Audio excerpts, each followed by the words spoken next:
শ্রী যমুনার ঘাটে গোবিন্দের অপরূপের মূরতি দর্শন করলেন। ও রাধে যমুনাতে যায়া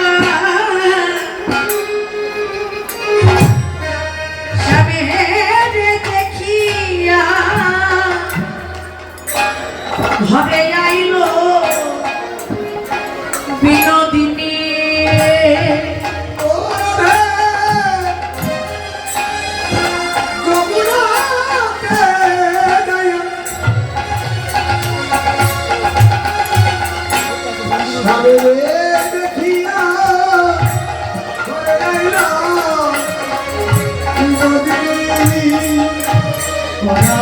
বিরলে বসিয়া কাঁদিয়া কাঁদিয়া ধেয়ায় শ্যাম রূপ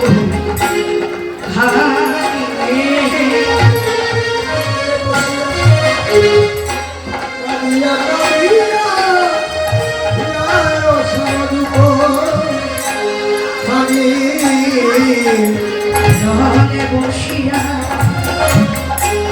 কাঁদিয়া কাঁদিয়া ধেয়ায় শ্যাম রূপ বিরলে বসিয়া কাঁদিয়া কাঁদিয়া ধেয়ায় শ্যাম রূপ রাধের নয়ন ধরা বিরাম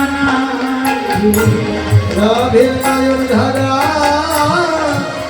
বিরাম নাই রে। ও সদাই কৃষ্ণ কৃষ্ণ বলে কাঁদে নয়ন ধরা বিরাম নাই। ওরে কৃষ্ণ কৃষ্ণ বলে কাঁদে নয়ন ধরা বিরাম নাই রে। আরে ধেয়ায় শ্যাম রূপ খানি রে ধেয়ায় শ্যাম রূপ খানি। ও রে হিয়ায় শ্যাম রূপ খানি রে হিয়ায় শ্যাম রূপ খানি। রাধে যমুনাতে যায়া স্বামীরে দেখি ঘরে আইল।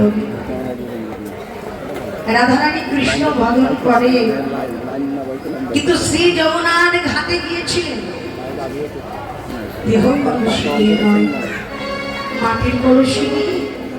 তত্ত্ব বৈষ্ণব পদকর্তা বললেন না গো, রাধারানী মাটির কলসী নিয়ে নয়, তার এই অনুরাগের দেহ কলসী।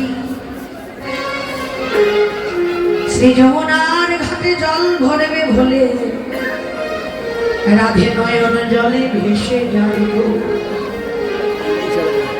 ললিতা সখী বিশ্বখার নিকটে বলছে, সখীরে জগতে যারা গোবিন্দকে ভালোবাসে তাদের বুঝি এমন কাদায় কাদা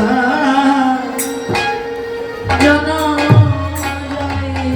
রাধে গো তাদের কাদায় কাদা জন যায় গো। তাদের কাদায় কাদা সারা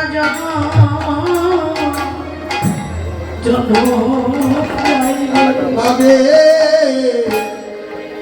তাদের কাদা কাদা সারাটা জন যায় গো। আমার গোবিন্দ ভালো, গোবিন্দ ভালো জগতে বসে তাদের কাদায় কাদা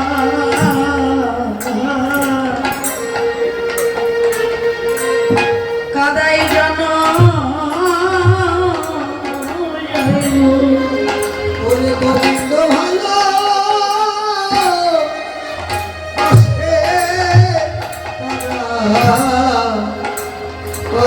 কাদায় কাদায়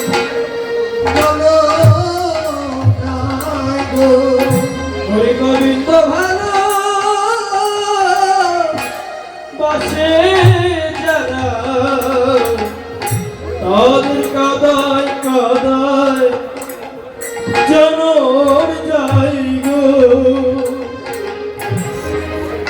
কৃষ্ণ ভালো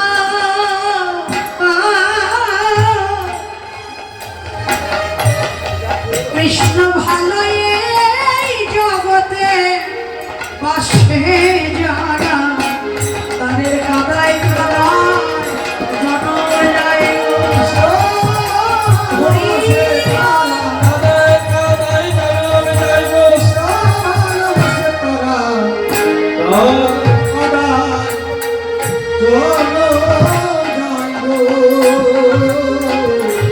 সুন্দর একটি প্রশ্ন আমার দাদু ভাই প্রশ্ন রেখেছে বৈষ্ণবকে যার মধ্যে ত্যাগ আছে সেই হলেন বৈষ্ণব।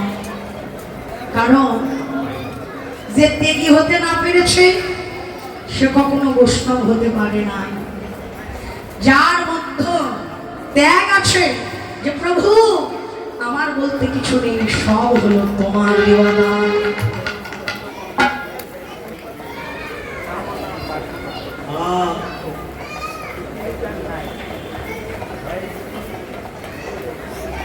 দাদু একটু পরে বলবো, ওই 1 ঘন্টা পর আপনাকে প্রশ্ন যখন শেষ হবে না তখন এই প্রশ্নগুলোর উত্তর দেব। তো আমার যদি একটু 20 মিনিট সময় দেন, আমার তো সময় দিতে হবে, পরে বলবো। আরেকবার এসে বলবো, যাই না বলতে এখন জানি না। একটা কথা জানি, যার মধ্যে ত্যাগ আছে সেই হলো বৈষ্ণব। আপনি ভগবান মাছ মাংস দিলে কি ভগবান খাবে?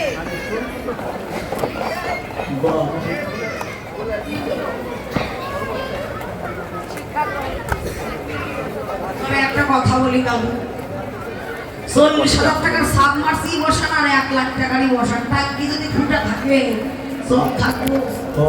এই তো সত্য কথা।